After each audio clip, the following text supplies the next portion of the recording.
हे मुरुमच दिसतोय तर इथं तर काय आलंच नसतं कुसळ येणार नाही. नाही मुरुम आहे ना. बघा आपल्या ईश्वरा बघा नानांच्या आपण शेतीच्या इथं आहोत आणि तुषार सिंचन पाण्याची बचत व्हावी ठिबक सिंचन आणि तुषार सिंचन हे एक आधुनिक शेतीच्या सिंचनाच्या पद्धती आहेत. पूर्वी कसं आपण आडवं पाटानं किंवा त्याला एक शब्द आहे बघा ग्रॅव्हिटीचं पाणी आहे ना आडवं सायपन पद्धत वेस्ट जात होतं आणि ह्या पद्धतीनं नानाने खूप छान प्रकल्प केलेला आहे. नाना खूप छान म्हणजे इथं पूर्वी नाना म्हणजे माळरान होता त्या पडीक होतं. आता हे बघतोय आम्ही तर हे मुरुम दिसतोय साधे जमीन पण तुम्ही चांगलं असं शेती करताय. आज मेमध्ये म्हणजे मे महिन्यात तुम्ही एवढं पाण्याचं हे करताय नियोजन म्हणजे खूप चांगलं. तर तुमच्या या कार्यासाठी खूप खूप शुभेच्छा. धन्यवाद नाना तुम्ही माहिती दिली. तुषार सिंचन ह्याला म्हणायचं आहे की नाही. घेतो इथं आता जवळ इकडं ड्रिपचं इकडं आहे ना थांबा इथं जवळनं जरा घेतो.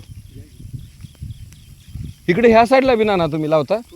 मग आता इथं आपण आता काय करणार आहोत शेतीचं सध्या लावलंय. हा हा हा बघा ना आपल्याला ते आवडलं बघा. तुमचा हा प्रकल्प आहे ना ते एकदम बघण्यासारखा आहे.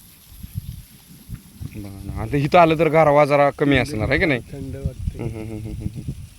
बघा एकदम सुंदर असं केलंय.